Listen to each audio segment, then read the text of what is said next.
சென்னை மயிலாப்பூர்ல செயல்பட்டு வந்த தி Mylapore Hindu permanent fund நிதி நிறுவனத்துல முதலீடு செய்த 100க்கும் மேற்பட்ட முதலீட்டாளர்களிடமிருந்து பல கோடி ரூபாய் மோசடி செய்ததாகத்தான் நிதி நிறுவனத்தினுடைய இயக்குநர் தேவநாதன் உட்பட 6 பேரை சென்னை பொருளாதார குற்றப்பிரிவு போலீசார் கைது செய்து சிறையில் அடைத்திருக்கிறார்கள்.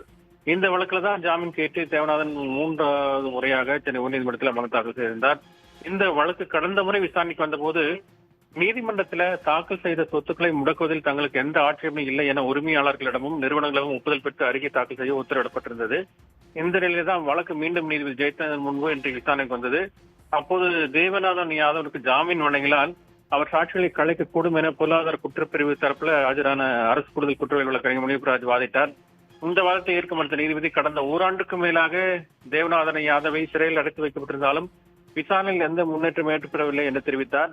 மேலும் பொருளாதார குற்றப்பிரிவு வரலாற்றில் வழக்கை விரைந்து விசாரித்து முடித்து பணத்தை திரும்பி பெற்றுக் கொடுத்து ஒரு வழக்கை கூறுங்கள் என்றும் கேள்வி எழுப்பினார். பின்னர் தேவநாதன் தரப்புல தனக்கு குறைந்தது 6 வார காலம் இடைக்கால ஜாமீன் வழங்கினால் தன்னுடைய சொத்துக்களை விற்று பாதிக்கப்பட்டவர்களுக்கு பணம் திருப்பி ஒப்படைக்கப்படும் என்று அவரது தரப்புல கோரிக்கை வைக்கப்பட்டது. இதை பதிவு செய்து கொண்ட நீதிபதி தனக்கு சொந்தமான சொத்துக்கள் மற்றும் ரொக்கங்கள் குறித்த விவரங்களை ஆகஸ்ட் 25ஆம் தேதி அறிக்கையாக தாக்கல் செய்ய தேவநாத யாதவுக்கு உத்தரவிட்டிருக்கிறார். இதில் 1 சென்ட் நிலம் அல்லது 1 ரூபாய் மறைத்தாலும் கடும் நடவடிக்கை எடுக்கப்படும் என எச்சரித்த நீதிபதி தேவநாதன் யாதவுக்கு இடைக்கால ஜாமீன் வழங்குவது குறித்து அன்றைய தினம் முடிவெடுக்கப்படும் என்றும் தெரிவித்து விசாரணை ஒத்திவைத்திருக்கிறார்.